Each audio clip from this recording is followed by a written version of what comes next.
ਸਾਰੇ ਭੈਣ ਭਰਾਵਾਂ ਨੂੰ ਮੇਰੇ ਵੱਲੋਂ ਜੈ ਮਸੀਹ ਦੀ।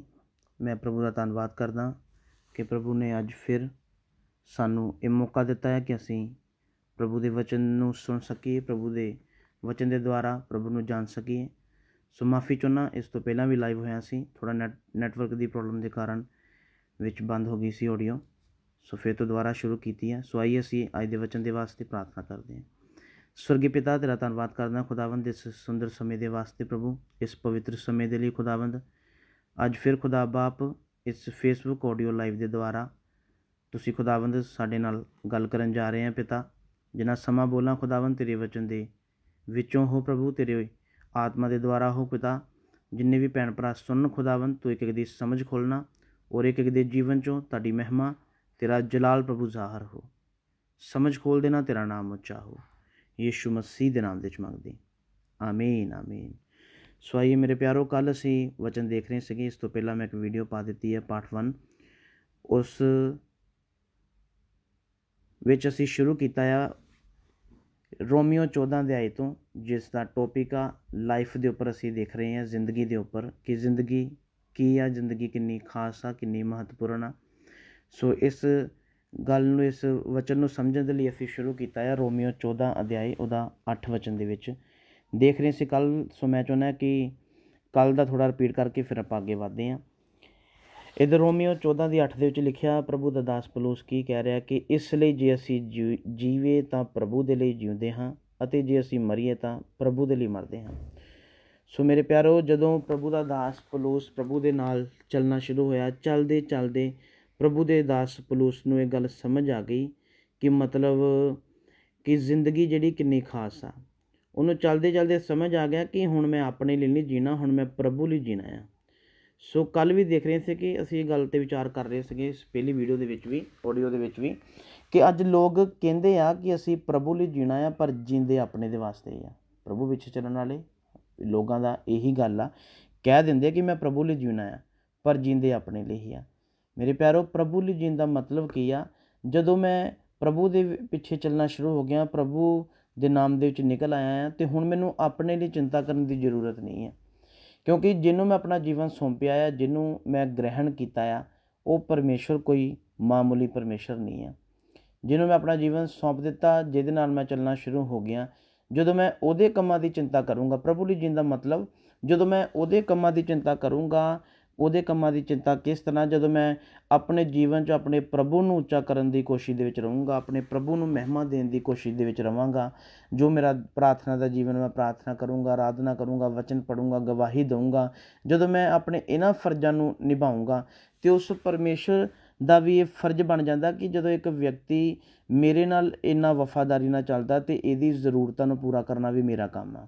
ਸੋ ਇਹਦੀ ਹਰ ਜ਼ਿੰਮੇਵਾਰੀ ਨੂੰ ਪੂਰਾ ਨਿਭਾਉਣਾ ਵੀ ਮੇਰਾ ਕੰਮ ਆ।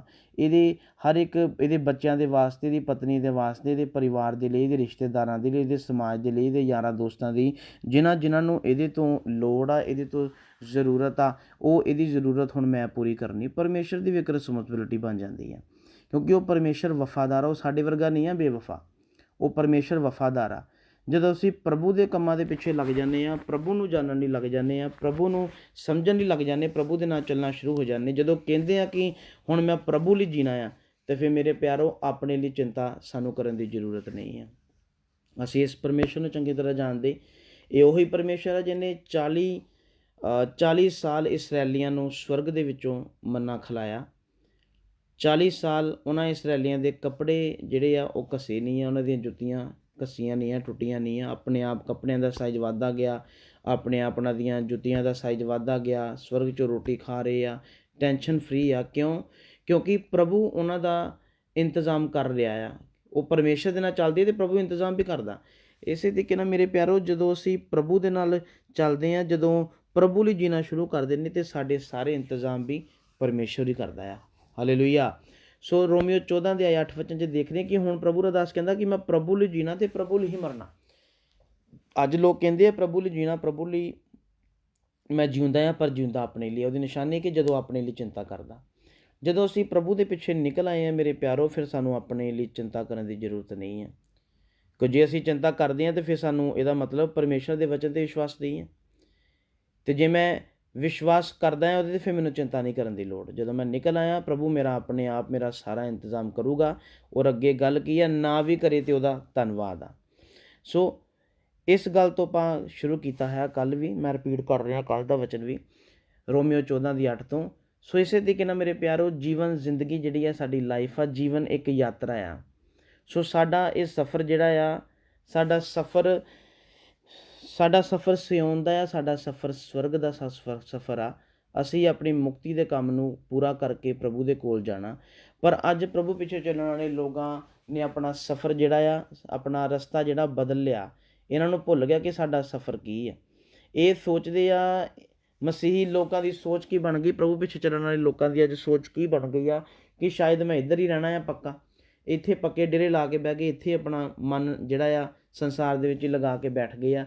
ਪਰ ਮੇਰੇ ਪਿਆਰੋ, ਯਾਦ ਰੱਖੋ, ਸਾਡਾ ਘਰ ਇਹ ਸੰਸਾਰ ਨਹੀਂ ਆ, ਸਾਡਾ ਘਰ ਸਵਰਗ ਆ। ਅਸੀਂ ਉੱਥੇ ਆਪਣੇ ਪ੍ਰਭੂ ਦੇ ਕੋਲ ਜਾਣਾ ਆ, ਆਪਣੇ ਪ੍ਰਭੂ ਦੇ ਨਾਲ ਹਮੇਸ਼ਾ ਦੇ ਲਈ ਰਹਿਣਾ ਆ। ਸੋ ਇਸ ਲਈ ਇੱਧਰ ਗੱਲ ਕਰ ਰਹੇ ਕਿ ਜ਼ਿੰਦਗੀ ਜਿਹੜਾ ਸਫ਼ਰ ਆ, ਮੇਰਾ ਸਫ਼ਰ ਧਰਤੀ ਦਾ ਨਹੀਂ ਹੈ, ਮੇਰਾ ਸਫ਼ਰ ਸਵਰਗ ਦਾ। ਇਸ ਲਈ ਜਦੋਂ ਮੈਂ ਆਪਣੀ ਜ਼ਿੰਦਗੀ ਵਿੱਚ ਚੱਲਦਾ ਹਾਂ ਤਾਂ ਧਰਤੀ ਦੀਆਂ ਗੱਲਾਂ ਉੱਤੇ ਮੈਨੂੰ ਮਨ ਲਗਾਉਣ ਦੀ ਜ਼ਰੂਰਤ ਨਹੀਂ ਹੈ। ਜਦੋਂ ਮੈਂ ਆਪਣੇ ਜੀਵਨ ਦੇ ਵਿੱਚ ਚੱਲਦਾ ਹਾਂ ਤਾਂ ਵਚਨ 'ਚ ਕੁਲਸੀਆਂ ਦੀ ਕਿਤਾਬ ਦਾ 3 ਅਧਿਆਇ ਦੇ ਵਿੱਚ ਲਿਖਿਆ ਕਿ ਉਤਾਂਹ ਦੀਆਂ ਗੱਲਾਂ ਦੇ ਮਗਰ ਲੱਗੇ ਰਹੋ, ਨਾ ਕਿ ਹੇਠਾਂ ਦੀਆਂ। ਮੈਂ ਉੱਪਰਲੀਆਂ ਗੱਲਾਂ ਦੇ ਉੱਪਰ ਮਨ ਲਗਾਉਣਾ, ਉੱਪਰਲੀਆਂ ਗੱਲਾਂ ਵੱਲ ਹੀ ਧਿਆਨ ਰੱਖਣਾ।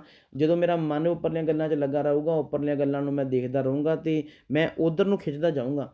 ਪਰ ਅੱਜ ਪ੍ਰਭੂ ਪਿੱਛੇ ਚੱਲਣ ਵਾਲੇ ਲੋਕਾਂ ਦਾ ਧਿਆਨ ਉੱਪਰਲੀਆਂ ਗੱਲਾਂ ਵਿੱਚ ਨਾ ਹੋਣ ਦੇ ਕਾਰਨ ਕੀ ਆ, ਸੰਸਾਰ 'ਚ ਮਨ ਹੋਣ ਦੇ ਕਾਰਨ ਸੰਸਾਰ ਦੀਆਂ ਗੱਲਾਂ ਨਾਲ ਜੁੜੇ ਹੋਏ, ਅਤੇ ਨਾਲ ਕਹੀ ਜਾਂਦੇ ਮੈਂ ਪ੍ਰਭੂ ਲਈ ਜੀ ਰਿਹਾ।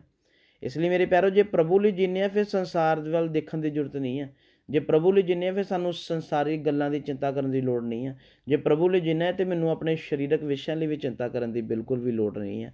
ਪ੍ਰਭੂ ਲਈ ਜੀਣਾ ਹੈ ਅਤੇ ਪ੍ਰਭੂ ਆਪਣੇ ਆਪ ਸਾਡਾ ਸਾਰਾ ਇੰਤਜ਼ਾਮ ਕਰੂਗਾ। ਇਸ ਲਈ ਜੀਵਨ ਇੱਕ ਸਫ਼ਰ ਆ, ਜ਼ਿੰਦਗੀ ਮੇਰਾ ਸਫ਼ਰ ਆ। ਮੈਂ ਆਪਣੇ ਮਰਨ ਤੋਂ ਪਹਿਲਾਂ ਇਸ ਸੰਸਾਰ ਤੋਂ ਜਾਣ ਤੋਂ ਪਹਿਲਾਂ ਆਪਣੀ ਮੁਕਤੀ ਦਾ ਕੰਮ ਪੂਰਾ ਕਰਨਾ। ਇਸ ਲਈ ਮੇਰੇ ਪਿਆਰੋ, ਆਪਣੇ ਸਫ਼ਰ ਨੂੰ ਭੁੱਲੋ ਨਾ। ਸਫ਼ਰ ਸਾਡਾ ਸੰਸਾਰ 'ਚ ਨਹੀਂ ਆ, ਸਫ਼ਰ ਸਾਡਾ ਇੰਡੀਆ ਤੋਂ ਇੰਗਲੈਂਡ ਦਾ, ਇੰਡੀਆ ਤੋਂ ਅਮਰੀਕਾ ਦਾ, ਇੰਡੀਆ ਤੋਂ ਕੈਨੇਡਾ ਦਾ ਨਹੀਂ ਹੈ ਮੇਰੇ ਪਿਆਰੋ। ਸਫ਼ਰ ਸਾਡਾ, ਅਸੀਂ ਜਿਸ ਵੀ ਦੇਸ਼ ਵਿੱਚ ਰਹਿੰਦੇ ਉੱਥੋਂ ਸਵਰਗ ਦਾ ਆ। ਇਸ ਲਈ ਮੈਂ ਸਵਰਗ ਦੇ ਬਾਰੇ ਸੋਚਣਾ, ਪ੍ਰਭੂ ਦੇ ਬਾਰੇ ਸੋਚਣਾ, ਪ੍ਰਭੂ ਦੀਆਂ ਗੱਲਾਂ ਦੇ ਉੱਪਰ ਆਪਣਾ ਮਨ ਲਗਾਉਣਾ ਆ। ਹਾਲੇਲੂਇਆ। ਸੋ ਇਹਦੇ ਲਈ ਕੱਲ੍ਹ ਆਪਾਂ ਦੇਖ ਰਹੇ ਸੀਗੇ ਕਿ ਇੱਕ ਵਿਅਕਤੀ ਜਿਹੜਾ ਪ੍ਰਭੂ ਦੇ ਪਿੱਛੇ ਚੱਲਦਾ ਆ, ਇਹਦੇ ਜੀਵਨ 'ਚ ਜਦੋਂ ਸਫਲਤਾ ਹੁੰਦੀ ਹੈ ਬੜਾ ਖੁਸ਼ ਹੋ ਜਾਂਦਾ, ਪਰ ਜਦੋਂ ਅਸਫਲਤਾ ਹੁੰਦੀ ਉਦੋਂ ਇਹ ਨਿਰਾਸ਼ ਹੋ ਜਾਂਦਾ। ਮੇਰੇ ਪਿਆਰੋ, ਜੋ ਲੋਕ ਪ੍ਰਭੂ ਦੇ ਨਾਲ ਚੱਲਦੇ, ਪ੍ਰਭੂ ਦੇ ਪਿੱਛੇ ਚੱਲ ਰਹੇ ਆ, ਪ੍ਰਭੂ ਦੇ ਵਿੱਚ ਚੱਲ ਰਹੇ ਆ, ਇਹਨਾਂ ਨੂੰ ਸਫਲਤਾ ਵੇਲੇ ਵੀ ਖੁਸ਼ ਰਹਿਣਾ ਚਾਹੀਦਾ ਔਰ ਅਸਫਲਤਾ ਵੇਲੇ ਵੀ, ਕਿਉਂਕਿ ਅਸੀਂ ਜਾਣਦੇ ਹਾਂ ਕਿ ਸਾਡੇ ਜੀਵਨ ਦਾ, ਸਾਡੇ ਜੰਮਣ ਤੋਂ ਲੈ ਕੇ ਮਰਨ ਤੱਕ ਦਾ ਡਾਟਾ ਸਾਰਾ ਪਰਮੇਸ਼ਰ ਦੇ ਕੋਲ ਆ। ਸੋ ਪ੍ਰਭੂ ਨੇ ਤੈਅ ਕਰਕੇ ਭੇਜਿਆ, ਪ੍ਰਭੂ ਨੇ ਸਾਰਾ ਸੈੱਟ ਕਰਕੇ ਭੇਜਿਆ ਕਿ ਇਸ ਵਿਅਕਤੀ ਦੇ ਜੀਵਨ 'ਚ ਘਟਨਾਵਾਂ ਹੋਣੀਆਂ, ਇਹਨਾਂ ਵਿੱਚੋਂ ਇਹਨੂੰ ਮੈਂ ਕੱਢਣਾ ਆ। ਸੋ ਮੇਰੇ ਪਿਆਰੋ, ਜੇ ਸਫਲਤਾ ਦਾ ਵੀ ਸਾਡੇ ਜੀਵਨ 'ਚ ਅਸਫਲਤਾ ਵੀ ਆਈ ਹੈ ਅਤੇ ਪਰਮੇਸ਼ਰ ਨੇ ਤੈਅ ਕੀਤਾ, ਮੈਨੂੰ ਇਹਦੇ ਵਿੱਚ ਨਿਰਾਸ਼ ਔਰ ਹਤਾਸ਼ ਹੋਣ ਦੀ ਲੋੜ ਨਹੀਂ ਆ। ਮੈਨੂੰ ਇਹਦੇ 'ਚ ਪ੍ਰਭੂ ਦਾ ਧੰਨਵਾਦ ਕਰਨ ਦੀ ਲੋੜ ਆ ਕਿ ਪ੍ਰਭੂ ਤੇਰਾ ਧੰਨਵਾਦ ਆ ਕਿ ਤੂੰ ਮੈਨੂੰ ਇਹਦੇ ਵਿੱਚੋਂ ਵੀ ਕੱਢ ਰਿਹਾ, ਕਿਉਂਕਿ ਇਹ ਤੇਰੇ ਵੱਲੋਂ ਆ। ਇਸ ਲਈ ਜਦੋਂ ਮੈਂ ਪ੍ਰਭੂ ਨੂੰ ਆਪਣਾ ਜੀਵਨ ਸੌਂਪਦਾ, ਪ੍ਰਭੂ ਦੇ ਪਿੱਛੇ ਚੱਲਦਾ, ਸਫਲਤਾ ਵੇਲੇ ਵੀ ਧੰਨਵਾਦ ਕਰਨਾ ਅਤੇ ਅਸਫਲਤਾ ਵੇਲੇ ਵੀ। ਹੁਣ ਅੱਜ ਪਿਆਰੋ, ਸਮੱਸਿਆ ਕੀ ਆ, ਅੱਜ ਪ੍ਰਭੂ ਪਿੱਛੇ ਚੱਲਣ ਵਾਲੇ ਲੋਕਾਂ ਦਾ ਥਿੰਕ ਕੀ ਹੋ ਚੁੱਕੀ ਆ, ਉਹ ਇਹਨਾਂ ਦਾ ਕੀ ਬਣ ਗਿਆ, ਸਿਸਟਮ ਕੀ ਆ। ਬਹੁਤ ਸਾਰੇ ਲੋਕ ਕੀ ਆ, ਸਫਲਤਾ ਵੇਲੇ ਤੇ ਨਿਰਾਸ਼ ਖੁਸ਼ ਹੋ ਜਾਂਦੇ ਅਤੇ ਅਸਫਲਤਾ ਵੇਲੇ ਨਿਰਾਸ਼ ਹੋ ਜਾਂਦੇ। ਮੇਰੇ ਪਿਆਰੋ, ਦੋਨਾਂ ਅਸਫਲਤਾ ਵੇਲੇ ਵੀ ਧੰਨਵਾਦ ਕਰਨਾ ਅਤੇ ਸਫਲਤਾ ਵੇਲੇ ਵੀ ਧੰਨਵਾਦ ਕਰਨਾ। ਅੱਜ ਦੁਨੀਆ ਦੀ ਸੋਚ ਕੀ ਆ, ਜ਼ਿੰਦਗੀ ਨੂੰ ਲੈ ਕੇ ਅੱਜ ਸੋਚ ਦੁਨੀਆ ਦੀ ਕੀ ਬਣ ਗਈ ਆ, ਕਿ ਉਹ ਸੋਚ ਕੀ ਬਣ ਗਈ। ਇਸ ਗੱਲ ਤੋਂ ਅਸੀਂ ਕੱਲ੍ਹ ਵਚਨ ਦੇਖ ਰਹੇ ਸੀ, ਲੂਕਾ ਦੀ ਅੰਜੀਲ ਉਹਦਾ 12 ਅਧਿਆਏ ਉਹਦਾ 19 ਤੋਂ ਲੈ ਕੇ 21 ਵਚਨ ਤੱਕ। ਮੈਂ ਦੇਖ ਲੈਣਾ, ਲੂਕਾ ਦੀ ਅੰਜੀਲ ਉਹਦਾ 12 ਅਧਿਆਏ ਉਹਦਾ 19 ਤੋਂ ਲੈ ਕੇ 21 ਵਚਨ। ਸੋ ਮੇਰੇ ਪਿਆਰੋ, ਇੱਧਰ ਅਸੀਂ ਪੜ੍ਹ ਰਹੇ ਸੀ, ਅਤੇ ਮੈਂ ਆਪਣੀ ਜਾਨ ਨੂੰ ਆਖਾਂਗਾ, ਹੇ ਜਾਨ, ਬਹੁਤ ਵਰਿਆਂ ਦੇ ਲਈ ਤੇਰੇ ਕੋਲ ਧਨ ਬਾਲਾ ਰੱਖਿਆ ਪਿਆ ਹੈ, ਸੁਖੀ ਰਹਿ, ਖਾ ਪੀ ਅਤੇ ਮੌਜ ਮਾਣ।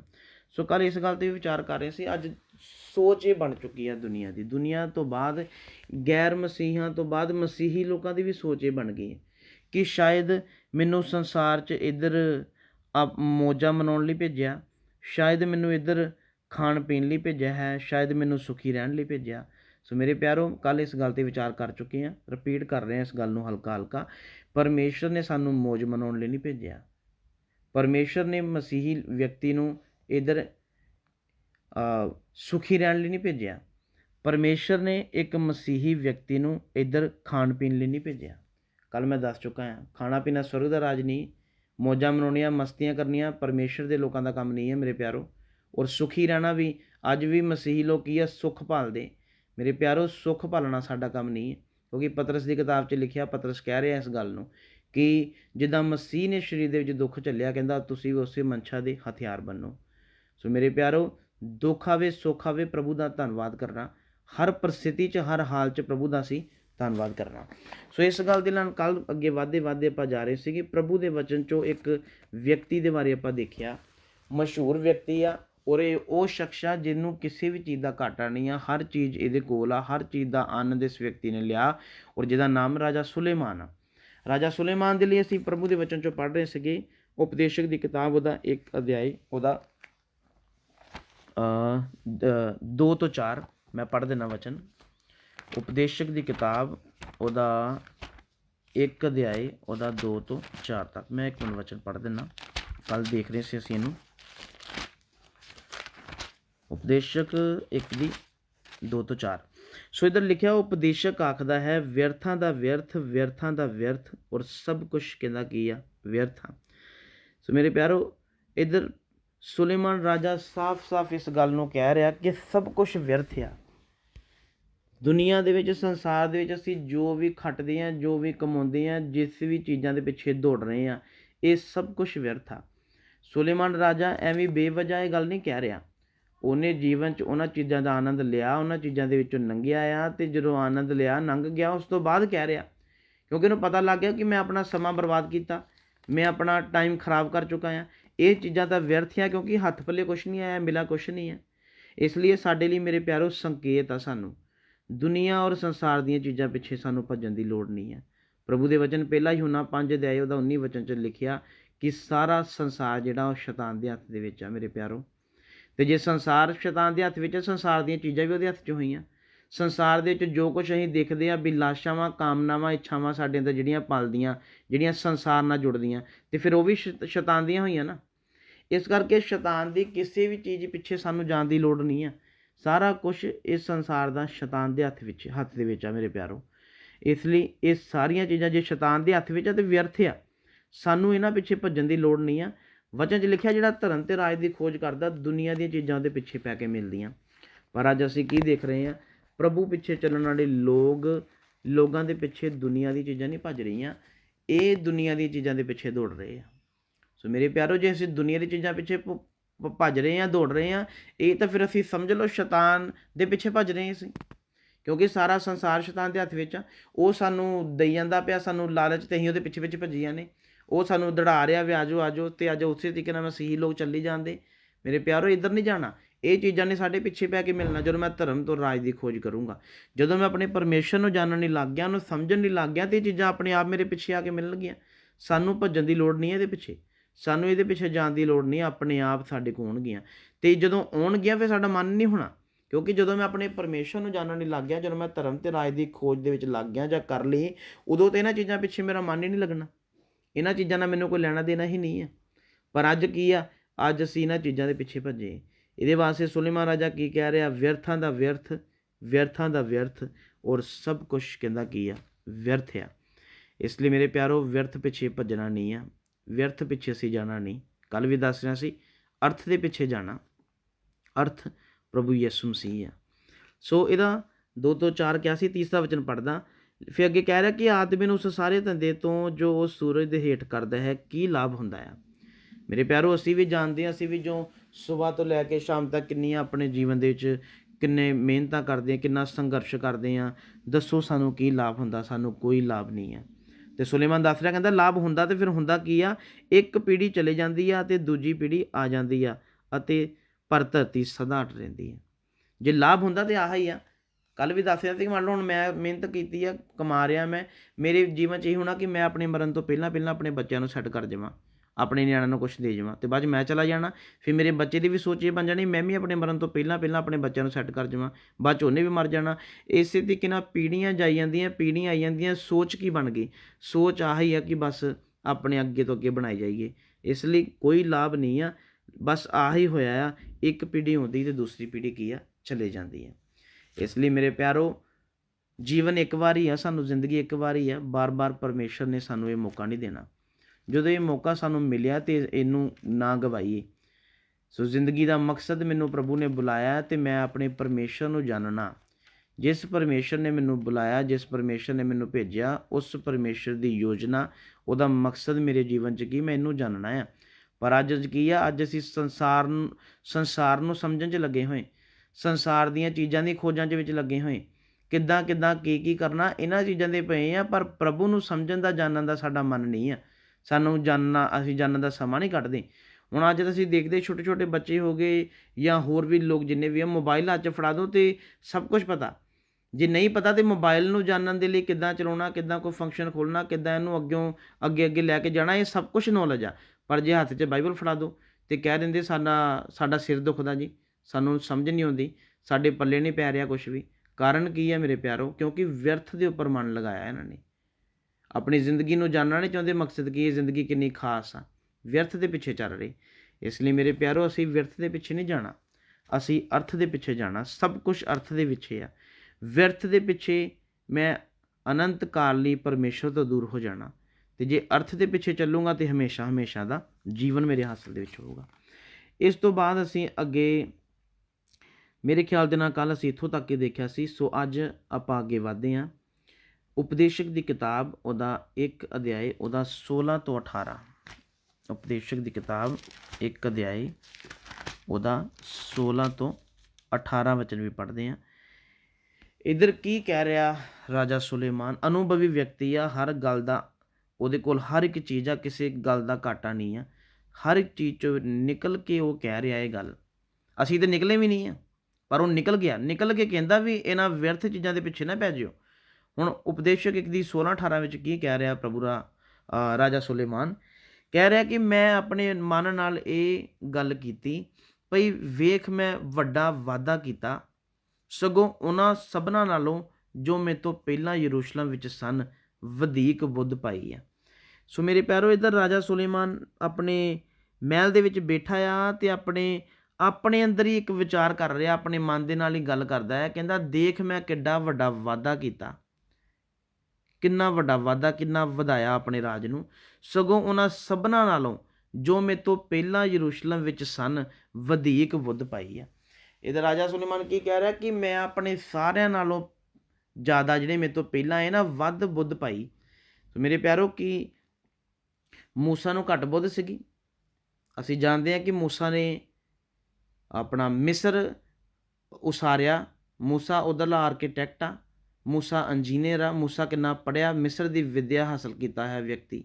ਪਰ ਇਹਦਾ ਰਾਜਾ ਸੁਲੇਮਾਨ ਕੀ ਕਹਿੰਦਾ? ਜਿੰਨੇ ਮੇਰੇ ਤੋਂ ਪਹਿਲਾਂ ਆਏ ਸਭ ਤੋਂ ਵੱਧ ਕਹਿੰਦਾ ਮੈਂ ਬੁੱਧ ਪਾਈ। ਕੀ ਅਬਰਾਹਮ ਉਹਨਾਂ ਕੋਲ ਘੱਟ ਬੁੱਧ ਸੀਗੀ? ਕਿ ਨੂਹ ਉਹਨਾਂ ਦੇ ਕੋਲ ਘੱਟ ਬੁੱਧ ਸੀਗੀ? ਸੁਲੇਮਾਨ ਤੋਂ ਪਹਿਲਾਂ ਜਿੰਨੇ ਆਏ, ਇਹਦਾ ਬਾਪ ਦਾਊਦ ਵੀ ਆਇਆ, ਕਿ ਇਹਨਾਂ ਸਾਰਿਆਂ ਨੂੰ ਘੱਟ ਬੁੱਧ ਸੀਗੀ? ਪਰ ਸੁਲੇਮਾਨ ਕੀ ਕਹਿ ਰਿਹਾ? ਕਹਿੰਦਾ ਸਭ ਤੋਂ ਵੱਧ ਬੁੱਧ ਪਾਈ ਮੈਂ। ਧਿਆਨ ਦੇਣਾ ਇਸ ਗੱਲ ਦੇ ਉੱਪਰ। ਹੁਣ ਅੱਗੇ ਕੀ ਕਹਿ ਰਿਹਾ? ਹਾਂ, ਮੇਰੇ ਮਨ ਨੇ ਬੁੱਧ ਅਤੇ ਵਿੱਦਿਆ ਬਹੁਤ ਵੇਖੀ। ਸੋ ਮੇਰੇ ਪਿਆਰੋ, ਇਸ ਗੱਲ ਦੇ ਉੱਪਰ ਵੀ ਅਸੀਂ ਧਿਆਨ ਦੇਣਾ ਕਿ ਰਾਜਾ ਸੁਲੇਮਾਨ ਕੀ ਕਹਿ ਰਿਹਾ। ਕਹਿੰਦਾ ਮੇਰੇ ਮਨ ਨੇ ਬੁੱਧ ਅਤੇ ਵਿੱਦਿਆ ਬਹੁਤ ਜ਼ਿਆਦਾ ਦੇਖੀ, ਮਤਲਬ ਗਿਆਨ ਔਰ ਐਜੂਕੇਸ਼ਨ। ਹੁਣ ਇਹ ਗੱਲ ਕਰ ਰਿਹਾ, ਕਹਿੰਦਾ ਜਿੰਨਾ ਮੈਨੂੰ ਗਿਆਨ ਆ, ਮੈਂ ਬਹੁਤ ਗਿਆਨ ਦੇਖਿਆ। ਮੇਰੇ ਤੋਂ ਪਹਿਲਾਂ ਆਇਆ ਹੋਇਆਂ ਨੂੰ ਕਹਿੰਦਾ ਇੰਨਾ ਗਿਆਨ ਨਹੀਂ ਆ ਜਿੰਨਾ ਗਿਆਨ ਮੈਨੂੰ ਆ।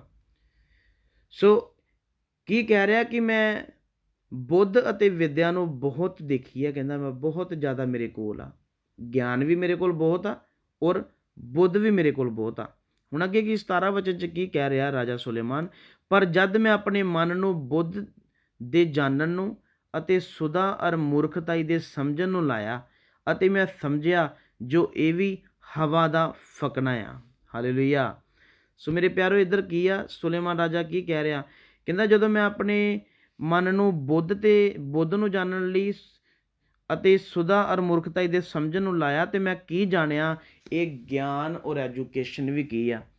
ਇਹ ਹਵਾ ਦਾ ਫਕਣਾ ਮਤਲਬ ਇਹ ਵੀ ਵਿਅਰਥ ਆ, ਕਿਉਂਕਿ ਹਵਾ ਨੂੰ ਫੜ ਹੀ ਨਾ ਸਕਦੇ ਅਸੀਂ। ਹਵਾ ਦਾ ਫਕਣਾ ਹੀ ਆ, ਕਹਿੰਦਾ ਮੇਰੇ ਹੱਥ ਕੁਛ ਨਹੀਂ ਆਇਆ। ਸੋ ਇਸ ਲਈ ਮੇਰੇ ਪਿਆਰੋ ਅੱਜ ਸੰਸਾਰ ਦਾ ਗਿਆਨ ਸਾਨੂੰ ਬਹੁਤ ਹੋ ਸਕਦਾ ਆ। ਸੰਸਾਰ ਦੀ ਵਿੱਦਿਆ ਸਾਡੇ ਕੋਲ ਬਹੁਤ ਹੋ ਸਕਦੀ ਹੈ, ਪਰ ਯਾਦ ਰੱਖਣਾ ਰਾਜਾ ਸੁਲੇਮਾਨ ਕੀ ਕਹਿ ਰਿਹਾ, ਗਿਆਨ ਔਰ ਐਜੂਕੇਸ਼ਨ ਇਹ ਵੀ ਕੀ ਆ, ਵਿਅਰਥ ਆ। ਸੋ ਮੇਰੇ ਪਿਆਰੋ ਸਾਨੂੰ ਜਿੰਨਾ ਸੰਸਾਰ ਦਾ ਜਿੰਨਾ ਮਰਜ਼ੀ ਗਿਆਨ ਹੋਵੇ, ਪਰਮੇਸ਼ਰ ਨੂੰ ਇਹਦਾ ਕੋਈ ਜ਼ਰੂਰਤ ਨਹੀਂ ਹੈ। ਸਾਡਾ ਜਿੰਨਾ ਮਰਜ਼ੀ ਐਜੂਕੇਸ਼ਨ ਹੋਵੇ, ਪਰਮੇਸ਼ਰ ਨੂੰ ਇਹਦੇ ਨਾਲ ਕੋਈ ਲੈਣਾ ਦੇਣਾ ਨਹੀਂ ਆ। ਸਾਨੂੰ ਗਿਆਨ ਹੋਣਾ ਆ ਤੇ ਸਾਨੂੰ ਪਰਮੇਸ਼ਰ ਦੇ ਵਚਨ ਦਾ ਗਿਆਨ ਹੋਣਾ। ਸਾਡੀ ਜੇ ਐਜੂਕੇਸ਼ਨ ਹੋਣੀ ਤੇ ਉਸ ਐਜੂਕੇਸ਼ਨ ਨੂੰ ਵੀ ਮੈਂ ਆਪਣੇ ਪ੍ਰਭੂ ਦੇ ਲਈ ਇਸਤੇਮਾਲ ਕਰਨਾ। ਪਰ ਅੱਜ ਕੀ, ਅੱਜ ਬੜਿਆਂ ਨੂੰ ਬੜਾ ਘਮੰਡ ਹੁੰਦਾ ਕਿ ਮੈਨੂੰ ਆਹ ਗਿਆਨ ਆ, ਮੈਨੂੰ ਆਹ ਗਿਆਨ ਆ, ਮੈਨੂੰ ਇਹਦਾ ਗਿਆਨ ਆ, ਮੈਨੂੰ ਸੰਸਾਰ ਦਾ ਗਿਆਨ, ਮੈਨੂੰ ਇਸ ਚੀਜ਼ ਦਾ ਗਿਆਨ ਆ। ਤੇ ਹੱਥ 'ਚ ਜੇ ਬਾਈਬਲ ਫੜਾ ਦਿਓ ਤੇ ਕਹਿੰਦੇ ਸਾਡਾ ਸਿਰ ਦੁਖਦਾ, ਸਾਨੂੰ ਸਮਝ ਨਹੀਂ ਆਉਂਦੀ ਇਹ 'ਚ ਕੀ ਆ, ਇਹਨੂੰ ਬੜਾ ਸਮਝਣਾ ਬੜਾ ਔਖਾ ਆ। ਕਿਉਂ? ਕਿਉਂਕਿ ਸੰਸਾਰ ਦਾ ਗਿਆਨ ਹੈਗਾ ਵਿਅਰਥ ਵਾਲਾ, ਅਰਥ ਵਾਲਾ ਗਿਆਨ ਨਹੀਂ ਇਹਨਾਂ ਨੂੰ, ਵਿਅਰਥ ਵਾਲਾ ਗਿਆਨ ਆ। ਸੁਲੇਮਾਨ ਰਾਜਾ ਸਾਹਿਬ ਕਹਿ ਰਿਹਾ, ਕਹਿੰਦਾ ਤੁਹਾਨੂੰ ਬੇਸ਼ੱਕ ਬੜਾ ਗਿਆਨ ਆ, ਪਰ ਗਿਆਨ ਵੀ ਕੀ ਆ, ਵਿਅਰਥ ਆ। ਉਸ ਤੋਂ ਬਾਅਦ ਕੀ ਆ, ਐਜੂਕੇਸ਼ਨ। ਬੇਸ਼ੱਕ ਅਸੀਂ ਜਿੰਨੇ ਮਰਜ਼ੀ ਪੜ੍ਹੇ ਲਿਖੇ ਹੋਈਏ, ਅਸੀਂ ਬੜੀ ਵਿੱਦਿਆ ਹਾਸਲ ਕੀਤੀ ਆ, ਪ੍ਰਭੂ ਦਾ ਇਹ ਰਾਜਾ ਸੁਲੇਮਾਨ ਕੀ ਕਹਿ ਰਿਹਾ, ਐਜੂਕੇਸ਼ਨ ਵੀ ਸਾਡੀ ਕੀ ਆ, ਸਾਡੀ ਪੜ੍ਹਾਈ ਵੀ ਵਿਅਰਥ ਆ।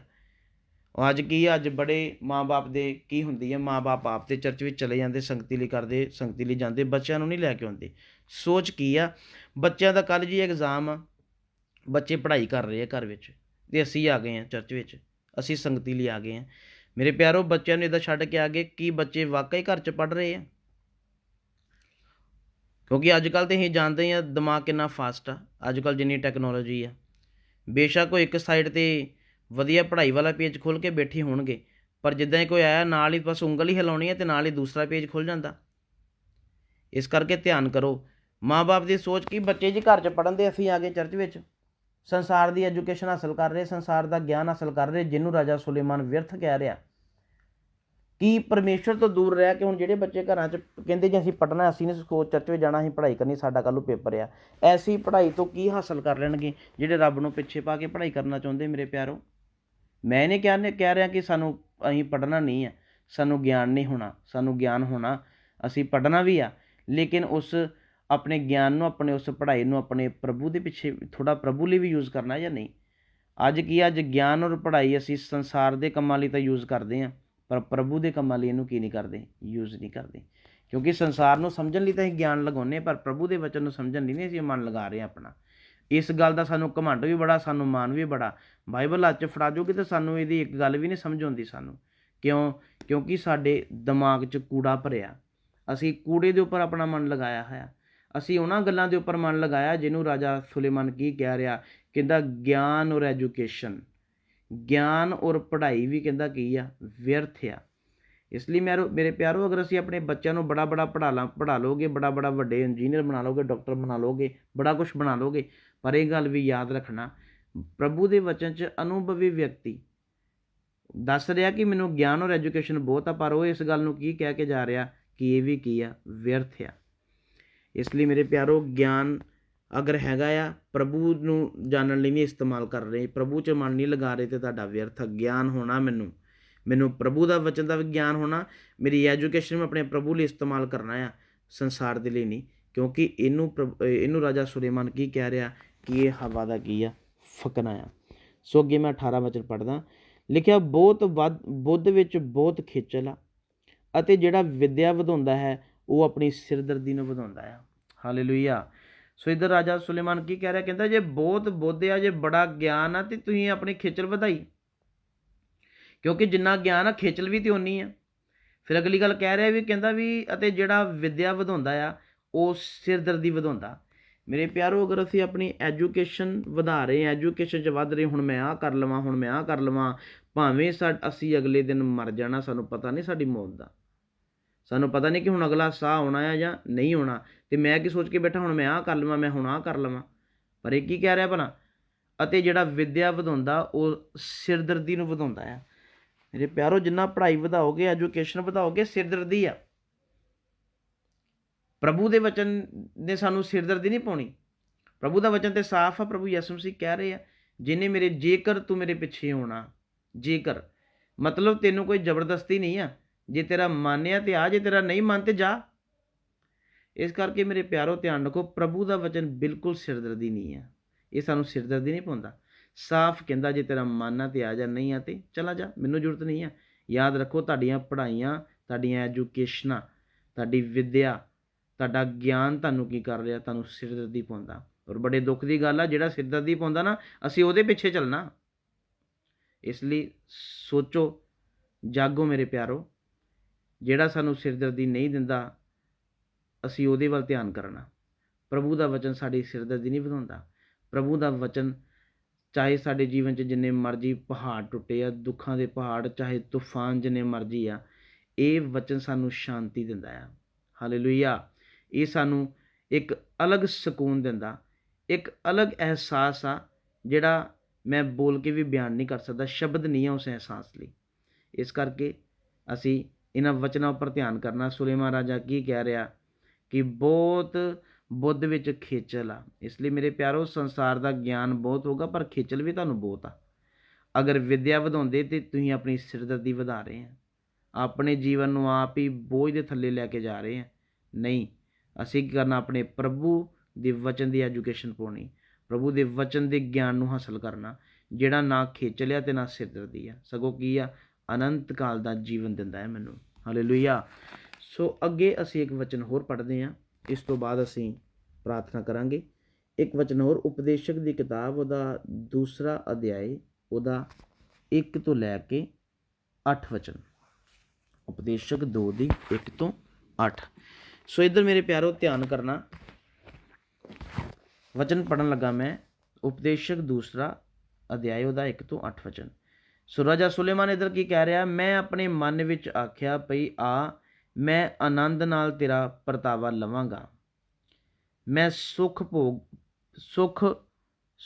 ਭੋਗ ਅਤੇ ਵੇਖੋ ਇਹ ਵੀ ਵਿਅਰਥ ਹੈ। ਸੋ ਇੱਧਰ ਰਾਜਾ ਸੁਲੇਮਾਨ ਕੀ ਕਹਿ ਰਿਹਾ? ਕਹਿੰਦਾ ਮੈਂ ਆਪਣੇ ਮਨ ਵਿੱਚ ਆਖਿਆ। ਫਿਰ ਇੱਕ ਦਿਨ ਬੈਠਾ ਤੇ ਆਪਣੇ ਮਨ ਦੇ ਵਿੱਚ ਵਿਚਾਰ ਕਰ ਰਿਹਾ, ਆਪਣੇ ਆਪ ਨਾਲ ਹੀ ਗੱਲ ਕਰਦਾ। ਗੱਲ ਕੀ ਕਰ ਰਿਹਾ? ਕਹਿੰਦਾ ਮੈਂ ਆਨੰਦ ਨਾਲ ਤੇਰਾ ਪਰਤਾਵਾ ਲਵਾਂਗਾ। ਆਪਣੇ ਆਪ ਨੂੰ, ਆਪਣੇ ਮਨ ਨੂੰ ਕਹਿੰਦਾ ਵੀ ਹੁਣ ਮੈਂ ਤੇ ਇੱਦਾਂ ਦਾ ਕੁਛ ਕੰਮ ਕਰਾਂ, ਤੈਨੂੰ ਆਨੰਦ ਦਿਵਾਵਾਂ ਤੇ ਤੇਰਾ ਪਰਤਾਵਾ ਕਰਨਾ। ਉਸ ਆਨੰਦ 'ਚੋਂ ਤੈਨੂੰ ਮਿਲਦਾ ਕੀ? ਸੋ ਸੁਖ ਭੋਗ ਅਤੇ ਵੇਖੋ ਇਹ ਵੀ ਵਿਅਰਥ ਆ। ਮੈਂ ਆਪਣੇ ਮਨ ਦੇ ਨਾਲ ਹੀ ਕਹਿੰਦਾ ਗੱਲ ਕੀਤੀ ਆ ਵੀ ਤੂੰ ਆਨੰਦ ਕਰ ਤੇ ਕੀ ਕਰ? ਸੁਖ ਭੋਗ। ਸੁਖ ਭੋਗ ਕੇ ਵੀ ਕਹਿੰਦਾ ਮੈਂ ਦੇਖ ਲਿਆ, ਸੁੱਖ ਵਿੱਚ ਵੀ ਕਹਿੰਦਾ ਮੇਰੇ ਹੱਥ ਕੀ ਆਇਆ? ਮੈਨੂੰ ਵਿਅਰਥ ਲੱਗਿਆ ਵੀ। ਸੋ ਦੂਸਰਾ ਵਚਨ, ਮੈਂ ਹਾਸੀ ਨੂੰ ਆਖਿਆ ਤੂੰ ਕਮਲੀ ਆ, ਅਤੇ ਆਨੰਦ ਨੂੰ ਇਹ ਕੀ ਕਰਦਾ ਹੈ? ਇਹ ਫਿਰ ਜਿਹੜਾ ਅਸੀਂ ਆਪਣੇ ਜੀਵਨ 'ਚ ਵੀ ਹੱਸਣਾ ਬੜਾ ਪਸੰਦ ਕਰਦੇ ਹਾਂ, ਛੋਟੀ ਛੋਟੀ ਗੱਲ ਤੋਂ ਬੜਾ ਖਿੜ ਕੇ ਹੱਸਦੇ ਹਾਂ, ਬੜਾ ਹੱਸਦੇ ਹਾਂ। ਪਰ ਇੱਧਰ ਕੀ ਆ, ਕਈ ਲੋਕਾਂ ਨੂੰ, ਹੁਣ ਅਸੀਂ ਇਹ ਕਮੇਡੀ ਸ਼ੋਅ ਹੀ ਦੇਖ ਲੈਂਦੇ ਹਾਂ, ਉੱਥੇ ਆਈ ਹੋਈ ਜਨਤਾ ਵੀ ਕਿੰਨਾ ਹੱਸਦੀ ਹੈ, ਉੱਥੇ ਬੈਠੇ ਜੱਜ ਵੀ ਕਿੰਨਾ ਹੱਸਦੇ ਆ, ਅਤੇ ਗੱਲਾਂ ਜਿਹੜਾ ਹਸਾਉਂਦੇ ਉਹ ਆਪ ਵੀ ਹੱਸਦੇ ਆ। ਸੋ ਦੁਨੀਆ ਸਾਡੇ ਵਰਗੇ ਵੀ ਦੇਖ ਕੇ ਉਹਨਾਂ ਨੂੰ ਕੀ ਕਰਦੇ ਆ? ਮਸੀਹੀ ਲੋਕ ਵੀ ਹੱਸਦੇ। ਪਰ ਇੱਧਰ ਇਹ ਵਿਅਕਤੀ ਕੀ ਕਹਿ ਰਿਹਾ? ਰਾਜਾ ਸੁਲੇਮਾਨ ਕਹਿੰਦਾ ਮੈਂ ਹਾਸੀ ਨੂੰ ਵੀ ਆਖਿਆ ਵੀ ਤੂੰ ਕਮਲੀ ਆ, ਅਤੇ ਆਨੰਦ ਨੂੰ ਇਹ ਕੀ ਕਰਦਾ ਆ? ਸੋ ਮੇਰੇ ਪਿਆਰੋ, ਹਾਸਾ ਜਿਹੜਾ ਆ, ਵਚਨ 'ਚ ਸਾਫ਼ ਲਿਖਿਆ ਹੈ ਕਿ ਮਖੌਲੀਆਂ ਦੀ ਝੁੰਡੀ 'ਚ ਨਾ ਬੈਠ।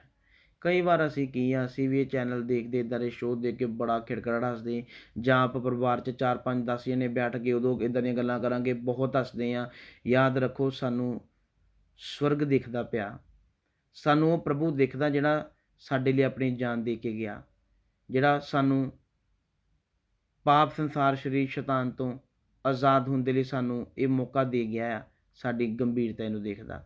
ਜਦੋਂ ਅਸੀਂ ਵੀ ਫਾਲਤੂ ਆਪਣੇ ਘਰਾਂ ਦੇ ਵਿੱਚ ਗੱਲਾਂ ਕਰਕੇ ਹੱਸਦੇ ਹਾਂ, ਫਾਲਤੂ ਦਾ ਮਜ਼ਾਕ ਕਰਦੇ ਹਾਂ, ਸਭ ਕੁਛ ਕਰਦੇ ਹਾਂ, ਯਾਦ ਰੱਖੋ ਇਹ ਠੀਕ ਨਹੀਂ ਹੈ ਇਹ, ਕਿਉਂਕਿ ਸਾਡਾ ਗੰਭੀਰਤਾ ਦਾ ਜੀਵਨ ਹੋਣਾ। ਇੱਕ ਸਾਡੇ ਲਈ ਜਾਨ ਦੇ ਕੇ ਗਿਆ, ਇੱਕ ਨੇ ਸਾਡੇ ਲਈ ਆਪਣੀ ਜਾਨ ਦਿੱਤੀ, ਔਰ ਉਹ ਕੌਣ ਆ ਭਲਾ? ਉਹ ਕੋਈ ਮਾਮੂਲੀ ਨਹੀਂ ਆ, ਉਹ ਸਰਵ ਸ਼ਕਤੀਮਾਨ ਪਰਮੇਸ਼ਰ ਆ। ਇਸ ਲਈ ਜਦੋਂ ਹੱਸਦੇ ਧਿਆਨ ਕਰਿਆ ਕਰੋ, ਸਵਰਗ ਪੂਰਾ ਦੇਖਦਾ ਸਾਡੀਆਂ ਨਾ ਹਰਕਤਾਂ ਨੂੰ। ਸੋ ਲਿਖਿਆ, ਹਾਸੀ ਨੂੰ ਕਹਿ ਰਿਹਾ ਕਮਲੀ ਆ, ਅਤੇ ਆਨੰਦ ਨੂੰ, ਆਪਣੇ ਜਿਹੜਾ ਆਨੰਦ ਕਰਨਾ, ਕਈਆਂ ਨੂੰ ਆਨੰਦ ਕਰਨਾ ਬੜਾ ਖੁਸ਼ ਲੱਗਦਾ, ਆਨੰਦ ਹੋਣਾ ਬਹੁਤ ਖੁਸ਼ ਹੁੰਦਾ, ਬੜਾ ਵਧੀਆ ਲੱਗਦਾ ਉਹਨਾਂ ਨੂੰ। ਆਨੰਦ ਨੂੰ ਕੀ ਕਹਿ ਰਿਹਾ ਕਿ ਤੂੰ ਕੀ ਕਰਨ ਦਿਆਂ? ਆਨੰਦ ਨੂੰ ਕਹਿੰਦਾ ਇਹ ਕੀ ਆ? ਤੀਸਰਾ ਵਚਨ, ਮੈਂ ਆਪਣੇ ਮਨ ਵਿੱਚ ਜੁਗਤ ਵਿਚਾਰੀ ਭਈ ਮੈਂ ਆਪਣੇ ਸਰੀਰ ਨੂੰ ਮੈਂ ਪੀ ਕੇ ਖੁਸ਼ ਕਰਾਂ। ਹੁਣ ਇਹ ਕੀ ਆ? ਫਿਰ ਕੀ ਕਹਿ ਰਿਹਾ ਰਾਜਾ ਸੁਲੇਮਾਨ? ਕਹਿੰਦਾ ਇੱਕ ਦਿਨ ਕਹਿੰਦਾ ਫਿਰ ਮੈਂ ਵੀ ਆਪਣੇ ਮਨ 'ਚ ਕਿਹਾ ਵੀ ਚਲਾ ਤੈਨੂੰ ਮੈਂ ਕੀ ਕਰਾਂ? ਤੈਨੂੰ ਖੁਸ਼ ਕਰਦਾ, ਤੈਨੂੰ ਸ਼ਰਾਬ ਨਾਲ ਖੁਸ਼ ਕਰਦਾ ਮੈਂ ਇਹਦੇ ਨਾਲ। ਸੋ ਇੱਧਰ ਕੀ ਆ? ਪਰ ਐਵੇਂ ਜੋ ਮੇਰਾ ਮਨ ਬੁੱਧ ਵੱਲ ਲੱਗਾ ਰਹੇ। ਹਾਂ ਕਹਿੰਦਾ ਕਿਉਂ, ਤਾਂ ਜੋ ਤੇਰਾ ਮਨ ਬੁੱਧ। ਹੁਣ ਕਈਆਂ ਨੂੰ ਇਹ ਹੁੰਦਾ ਵੀ ਕਿ ਸ਼ਾਇਦ ਨਸ਼ਾ ਕਰਕੇ ਜਾਂ ਮੈਂ ਪੀ ਕੇ ਕੀ ਹੈ, ਸ਼ਾਇਦ ਸਾਡਾ ਦਿਮਾਗ ਜ਼ਿਆਦਾ ਘੁੰਮਦਾ।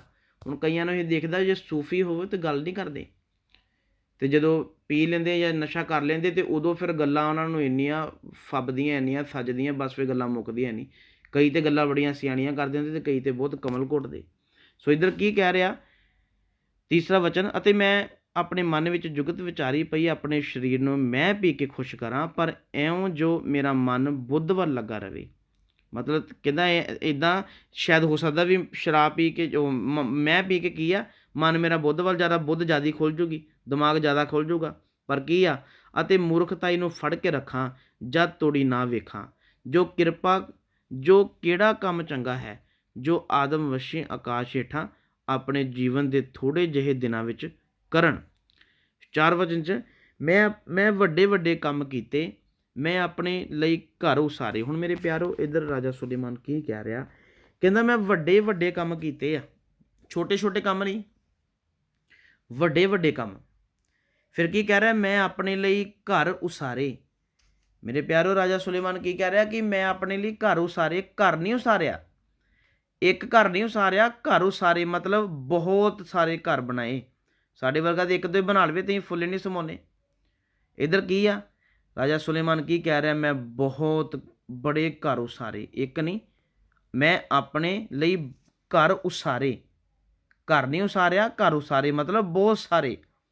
ਅਤੇ ਮੈਂ ਆਪਣੇ ਲਈ ਦਾਖਾਂ ਦੀਆਂ ਬਾੜੀਆਂ ਲਾਈਆਂ। ਹੁਣ ਇੱਧਰ ਕੀ ਆ, ਕਹਿੰਦਾ ਮੈਂ ਆਪਣੇ ਲਈ ਦਾਖਾਂ ਦੀਆਂ ਬਾੜੀਆਂ ਵੀ ਲਗਾਈਆਂ। ਇੱਕ ਦਾਖ ਦੀ ਬਾੜੀ ਨਹੀਂ ਲਗਾਈ ਮੇਰੇ ਪਿਆਰੋ, ਦਾਖਾਂ ਦੀਆਂ ਬਾੜੀਆਂ ਲਗਾਈਆਂ ਇਹਨੇ। ਮੈਂ ਆਪਣੇ ਲਈ ਬਗੀਚੇ ਅਤੇ ਬਾਗ ਬਣਾਏ। ਬਗੀਚਾ ਨਹੀਂ ਬਣਾਇਆ ਅਤੇ ਬਾਗ ਨਹੀਂ ਬਣਾਇਆ। ਕੀ ਕਹਿ ਰਿਹਾ, ਬਗੀਚੇ ਅਤੇ ਬਾਗ ਬਣਾਏ। ਉਸ ਤੋਂ ਬਾਅਦ ਅਤੇ ਉਹਨਾਂ ਵਿੱਚ ਭਾਂਤ ਭਾਂਤ ਦੇ ਫਲਾਂ ਵਾਲੇ ਬ੍ਰਿਸ਼ ਲਾਏ। ਮੈਂ ਆਪਣੇ ਹਰੇ ਬ੍ਰਿਸ਼ਾਂ ਦੀ ਰੱਖ ਨੂੰ ਸਿੰਜਣ ਦੇ ਲਈ ਤਲਾਓ ਬਣਾਏ। ਕੀ ਕਹਿ ਰਿਹਾ, ਇਹਨਾਂ ਨੂੰ ਸਿੰਜਣ ਦੇ ਵਾਸਤੇ ਕਹਿੰਦਾ ਮੈਂ ਇੱਕ ਨਹੀਂ ਤਲਾਬ ਬਣਾਇਆ, ਤਲਾਓ ਬਣਾਏ। ਹਾਲੇਲੂਇਆ। ਤੁਹਾਡੀ ਭਾਸ਼ਾ 'ਚ ਕਹਿੰਦਾ ਇੱਕ ਸਵਿਮਿੰਗ ਪੂਲ ਨਹੀਂ ਬਣਾਇਆ, ਪਤਾ ਨਹੀਂ ਕਿੰਨੇ ਸਵਿਮਿੰਗ ਪੂਲ ਬਣਾਏ ਨੇ। ਮੈਂ ਟਹਿਲੀਏ ਅਤੇ ਟਹਿਲਣ ਮੁੱਲ ਲਏ। ਫਿਰ ਕਹਿੰਦਾ ਮੈਂ ਨੌਕਰ ਅਤੇ ਨੌਕਰ ਰਾਣੀਆਂ ਮੁੱਲ ਖਰੀਦ ਲਏ। ਅਸੀਂ ਜਾਣਦੇ ਹਾਂ ਕਿ ਰਿਲਾਇੰਸ ਕੰਪਨੀ ਦੇ ਮਾਲਕ ਮੁਕੇਸ਼ ਅੰਬਾਨੀ ਦੇ ਘਰ ਦੇ, ਜਿੰਨਾ ਕੁ ਮੈਂ YouTube 'ਤੇ ਸੁਣਿਆ ਸੀਗਾ, ਮੈਂ ਉਹ 'ਚ ਸੁਣਨ 'ਚ ਕੀ ਆ ਰਿਹਾ ਸੀ ਕਿ ਉਹਦੇ ਘਰ ਦੇ ਵਿੱਚ 500 ਨੌਕਰ ਆ। ਅਤੇ ਦੇਖੋ ਕਿੰਨਾ ਅਮੀਰ ਵਿਅਕਤੀ ਆ, 500 ਨੌਕਰ ਆ ਉਹਦੇ ਘਰ ਦੇ ਵਿੱਚ। ਪਰ ਉਹ ਵੀ ਨੌਕਰ ਇਹਨੇ ਮੁਕੇਸ਼ ਅੰਬਾਨੀ ਨੇ ਖਰੀਦੇ ਨਹੀਂ ਆ। ਇਸ ਵਿਅਕਤੀ ਰਾਜਾ ਸੁਲੇਮਾਨ ਨੇ ਕੀ ਕੀਤਾ, ਮੈਂ ਟਹਿਲੀਏ ਅਤੇ ਟਹਿਲਣਾ ਕਹਿੰਦਾ ਮੁੱਲ ਲਏ ਆ, ਮਤਲਬ ਖਰੀਦੇ ਆ। ਅਤੇ ਹੁਣ ਇਹਦੇ ਘਰ ਦੇ ਵਿੱਚ 500 ਨਹੀਂ ਆ, ਜਿੱਥੋਂ ਤੱਕ ਮੇਰਾ ਇੰਨਾ ਕੁ ਮੈਨੂੰ ਇੱਧਰ ਲੱਗਦਾ ਕਿ 500 ਤੋਂ ਵੀ ਜ਼ਿਆਦਾ ਹੋਣਗੇ। ਉਹ ਸਮਰਾਜ ਏਡਾ ਵੱਡਾ, ਉਹਦਾ ਘਰ ਥੋੜ੍ਹੀ ਹੈ, ਸਮਰਾਜ ਆ। ਸੋ ਖਰੀਦ ਹੀ ਲਏ ਆ ਕਹਿੰਦਾ ਮੁੱਲ। ਅੱਗੇ, ਅਤੇ ਮੇਰੇ ਘਰ ਵਿੱਚ ਜੰਮੇ ਹੋਏ ਟਹਿਲੀਏ ਵੀ ਸਨ। ਮਤਲਬ ਇਹਨਾਂ ਨੌਕਰ ਨੌਕਰਾਣੀਆਂ ਜਿਹੜੇ ਬੱਚੇ ਸੀ ਨਾ, ਇਹ ਵੀ ਕਹਿੰਦਾ ਮੇਰੇ ਘਰ ਦੇ ਵਿੱਚ ਹੀ ਆ। ਨੌਕਰਾਂ ਨੂੰ ਵੀ ਪਾਲਦਾ, ਉਹਨਾਂ ਦੀਆਂ ਘਰ ਵਾਲੀਆਂ ਨੂੰ ਵੀ ਅਤੇ ਉਹਨਾਂ ਦੇ ਬੱਚਿਆਂ ਨੂੰ ਵੀ। ਨਾਲੇ ਮੇਰੇ ਕੋਲ ਉਹਨਾਂ ਸਭਨਾਂ ਨਾਲੋਂ ਜਿਹੜੇ ਮੇਰੇ ਤੋਂ ਪਹਿਲਾਂ ਯਰੂਸ਼ਲਮ ਵਿੱਚ ਸਨ, ਵੱਗਾਂ ਅਤੇ ਇੱਜੜਾਂ ਦੀ ਵਧੀਕ ਜਾਇਦਾਦ ਹੈ ਸੀ। ਸੋ ਮੇਰੇ ਪਿਆਰੋ ਇੱਧਰ ਕੀ ਕਹਿ ਰਿਹਾ, ਜਿੰਨੇ ਮੇਰੇ ਤੋਂ ਪਹਿਲਾਂ ਕੀ ਆਏ ਭਲਾ ਯਰੂਸ਼ਲਮ ਦੇ ਵਿੱਚ ਆਏ, ਇਹਨਾਂ ਸਾਰਿਆਂ ਦੇ ਨਾਲੋਂ ਜ਼ਿਆਦਾ ਵੱਗਾਂ ਅਤੇ ਇੱਜੜਾਂ ਦੀ ਵੀ ਕੀ ਆ, ਵਧੀਕ ਜਾਇਦਾਦ ਆ ਕਹਿੰਦਾ ਮੇਰੇ ਕੋਲ। ਸੋ ਇਸ ਕਰਕੇ ਇਹ ਯਾਦ ਰੱਖੋ ਮੇਰੇ ਪਿਆਰੋ, ਧਿਆਨ ਦੇ ਨਾਲ ਵਚਨ ਨੂੰ ਸੁਣਨਾ। ਇਸ ਤੋਂ ਪਹਿਲਾਂ ਅਯੂਬ ਵੀ ਆਇਆ। ਅਯੂਬ ਦੀ ਗਿਣਤੀ ਵੀ ਅਸੀਂ ਦੇਖਦੇ ਨਾ, ਕਿੰਨੇ ਕਿੰਨੇ ਵਾਗਾ, ਕਿੰਨੇ ਊਂਠ ਆ, ਕਿੰਨੇ ਗਧੇ ਆ, ਜਾਇਦਾਦ ਗਣਾਉਂਦੇ ਅਤੇ ਕਿੰਨਾ ਅਮੀਰ ਆ। ਇੱਧਰ ਅਯੂਬ ਵੀ ਇੱਧਰ ਸੁਲੇਮਾਨ ਰਾਜਾ ਦੇ ਸਾਹਮਣੇ ਕੀ ਨਹੀਂ ਹੈ, ਕੁਛ ਨਹੀਂ ਆ, ਜਦੋਂ ਜਾਇਦਾਦ ਆਪਣੀ ਗਿਣਾ ਰਿਹਾ। ਉਹ ਫਿਰ ਦੱਸ ਵੀ ਦਿੱਤਾ ਜਿੰਨੇ ਮੇਰੇ ਤੋਂ ਪਹਿਲਾਂ ਯਰੂਸ਼ਲਮ 'ਚ ਆਏ। ਅੱਗੇ 8 ਵਚਨ 'ਚ ਕੀ ਆ, ਮੈਂ ਸੋਨਾ ਅਤੇ ਚਾਂਦੀ ਅਤੇ ਪਾਤਸ਼ਾਹਾਂ ਅਤੇ ਸੂਬਿਆਂ ਦੇ ਖਜ਼ਾਨੇ ਆਪਣੇ ਲਈ ਇਕੱਠੇ ਕੀਤੇ ਆ। ਕੀ ਕਹਿ ਰਿਹਾ, ਮੈਂ ਸੋਨਾ ਅਤੇ ਚਾਂਦੀ ਅਤੇ ਪਾਤਸ਼ਾਹਾਂ ਅਤੇ ਸੂਬਿਆਂ ਦੇ ਖਜ਼ਾਨੇ ਆਪਣੇ ਲਈ ਇਕੱਠੇ। ਮੇਰੇ ਪਿਆਰੋ, ਸੋਨੇ ਦੇ ਵੀ ਖਜ਼ਾਨੇ, ਚਾਂਦੀਆਂ ਦੇ ਵੀ ਖਜ਼ਾਨੇ, ਕੀ ਆ ਭਲਾ, ਪਾਤਸ਼ਾਹਾਂ ਤੇ ਸੂਬਿਆਂ ਦੇ, ਮਤਲਬ ਜਿੰਨੇ ਸੂਬੇ ਆ, ਪਾਤਸ਼ਾਹ ਆ, ਉਹਨਾਂ ਸਾਰਿਆਂ ਦੇ ਖਜ਼ਾਨੇ ਕਹਿੰਦਾ ਕੀ ਕੀਤੇ ਆਪਣੇ ਲਈ ਇਕੱਠੇ। ਸਾਡੇ ਵਰਗਿਆਂ ਦੀ ਅਲਮਾਰੀ 'ਚ, ਤਿਜੋਰੀ 'ਚ ਥੋੜ੍ਹਾ ਜਿਹਾ ਸੋਨਾ ਚਾਂਦੀ ਪਿਆ ਹੋਵੇ ਤੇ ਅਸੀਂ ਦੂਸਰੇ ਨੂੰ, ਬੰਦੇ ਨੂੰ ਬੰਦਾ ਨਹੀਂ ਸਮਝਦੇ। ਇੰਨਾ ਇਨਸਾਨ ਦੇ ਵਿੱਚ ਕੀ ਆ ਜਾਂਦਾ, ਘਮੰਡ ਆ ਜਾਂਦਾ, ਮੇਰੇ ਕੋਲ ਤੇ ਕਿਲੋ ਸੋਨਾ, ਮੇਰੇ ਕੋਲ 2 ਕਿਲੋ ਸੋਨਾ, ਮੇਰੇ ਕੋਲ 10 ਕਿਲੋ ਸੋਨਾ, ਮੇਰੇ ਤੋਂ 50 ਕਿਲੋ ਸੋਨਾ। ਇੱਧਰ ਕੀ ਕਹਿ ਰਿਹਾ ਭਲਾ, ਇੱਧਰ ਸੋਨਾ 50 ਜਾਂ 10 ਕਿਲੋ ਨਹੀਂ ਆ, ਇੱਧਰ ਰਾਜਾ ਸੁਲੇਮਾਨ ਕੀ ਕਹਿ ਰਿਹਾ, ਖਜ਼ਾਨੇ ਆ ਕਹਿੰਦਾ ਮੇਰੇ ਕੋਲ। ਅੱਗੇ, ਮੈਂ ਗਵਈਏ ਅਤੇ ਗਾਉਣ ਵਾਲੀਆਂ ਅਤੇ ਆਦਮ ਵੰਸ਼ੀਆਂ ਲਈ ਮਨਮੋਹਣੀਆਂ ਸੁਰੀਤਾਂ ਬਹੁਤ ਸਾਰੀਆਂ ਪ੍ਰਾਪਤ ਕੀਤੀਆਂ।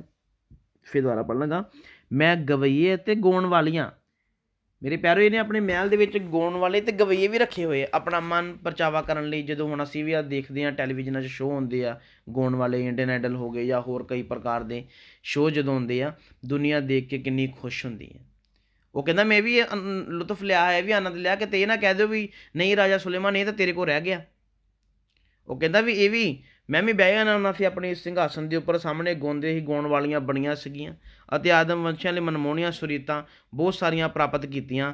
ਸੋ ਮੈਂ ਵੱਡਾ ਹੋਇਆ ਅਤੇ ਜਿਹੜੇ ਮੇਰੇ ਤੋਂ ਪਹਿਲਾਂ ਯਰੂਸ਼ਲਮ ਵਿੱਚ ਹੋਏ ਸਨ ਉਹਨਾਂ ਸਭਨਾਂ ਨਾਲੋਂ ਬਹੁਤ ਵਾਧਾ ਕੀਤਾ। ਇੱਧਰ ਕੀ ਕਹਿ ਰਿਹਾ, ਜਿੰਨੇ ਮੇਰੇ ਤੋਂ ਪਹਿਲਾਂ ਯਰੂਸ਼ਲਮ 'ਚ ਆਏ ਉਹਨਾਂ ਸਭਨਾਂ ਨਾਲੋਂ ਬਹੁਤ ਵਾਧਾ ਕੀਤਾ, ਨਾਲੇ ਮੇਰੀ ਬੁੱਧ ਵੀ ਮੇਰੇ ਵਿੱਚ ਟਿਕੀ ਰਹੀ ਅਤੇ ਸਭ ਕੁਝ ਜੋ ਮੇਰੀਆਂ ਅੱਖੀਆਂ ਮੰਗਦੀਆਂ ਸਨ।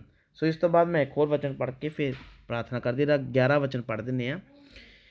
11 ਵਚਨ ਦੇ ਵਿੱਚ ਲਿਖਿਆ ਕਿ ਕਹਿੰਦਾ, ਤਦ ਮੈਂ ਉਹਨਾਂ ਸਭਨਾਂ ਕੰਮਾਂ ਨੂੰ ਜੋ ਮੇਰੀਆਂ ਹੱਥਾਂ ਨੇ ਕੀਤੇ ਸਨ ਅਤੇ ਉਸ ਮਿਹਨਤ ਨੂੰ ਜੋ ਮੈਂ ਕੰਮ ਕਰਨ ਦੇ ਵਿੱਚ ਕੀਤੀ ਸੀ ਡਿੱਠਾ, ਅਤੇ ਵੇਖੋ ਉਹ ਸਾਰਿਆਂ ਦੇ ਸਾਰੇ ਵਿਅਰਥ ਅਤੇ ਹਵਾ ਦਾ ਫਕਣਾ ਸੀ ਅਤੇ ਸੂਰਜ ਦੇ ਹੇਠ ਕੋਈ ਲਾਭ ਨਹੀਂ ਸੀ। ਹਾਲੇਲੂਇਆ। ਸੋ ਇੱਧਰ ਅਸੀਂ ਉਪਦੇਸ਼ਕ 2 ਦੀ 1 ਤੋਂ 8 ਵਿੱਚ ਜਿੰਨਾ ਪੜ੍ਹਿਆ, ਕਿੰਨਾ ਕੁਛ ਸੁਣਾ ਦਿੱਤਾ, ਕਿੰਨਾ ਕੁਛ ਦੱਸ ਦਿੱਤਾ ਰਾਜਾ ਸੁਲੇਮਾਨ ਨੇ ਕਿ ਕਿਸੇ ਚੀਜ਼ ਦਾ ਘਾਟਾ ਨਹੀਂ ਆ।